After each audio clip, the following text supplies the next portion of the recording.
మనకు తెలుసు మిడిల్ ఈస్ట్‌లో అంటే అమెరికా, ఇజ్రాయెల్ ఒక పక్క, ఇరాన్ ఇంకొక పక్క ఈ యుద్ధం మొదలైన తర్వాత మిడిల్ ఈస్ట్‌లో చాలా అనిశ్చితి స్టార్ట్ అయిపోయింది. అయితే ఈ తరుణంలో అంతకంటే పెద్ద విషయం హార్ముజ్ జలసంధి. ఇరాన్ ఆధ్వర్యంలో ఉన్న అంటే ఇరాన్ ఆధీనంలో ఉన్న ఈ హార్ముజ్ స్ట్రైట్ అనేది ఈ మొత్తం చమురు రవాణాకి చాలా కీలక పాయింట్ అన్నమాట.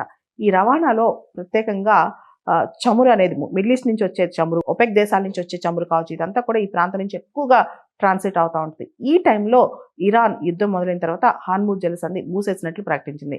అయితే ఇరాన్ ఈరోజు ఒక అద్భుతమైన విషయాన్ని ముందుకు తీసుకొచ్చిందనమాట.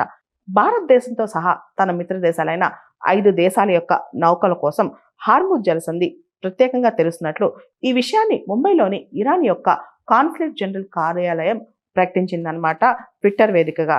మేము హార్ముజ్ నుంచి ప్రయాణించేందుకు మిత్ర దేశాలకు అనుమతినిస్తున్నాం. వీటిలో China, Russia, Bharat, Iraq, Pakistan దేశాలున్నాయి అని మా విదేశాంగ శాఖ మంత్రి చెప్పారని చెప్పి కూడా వాళ్ళ కాన్సులేట్ చెప్పుకొచ్చిందనమాట.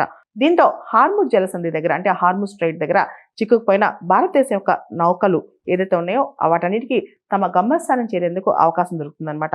ఇప్పటికే 5 గ్యాస్ ట్యాంకర్లు హార్ముజ్ దగ్గర అనుమతి కోసం ఎదురు చూస్తున్నట్లు కూడా కథనాలు వెలువడ్డాయి. ఇరాన్ యొక్క ఈ నిర్ణయంతో ట్రాన్సిట్ లో ఉన్న మన నౌకలు స్వదేశానికి వచ్చే అవకాశం కనిపిస్తుందన్నమాట.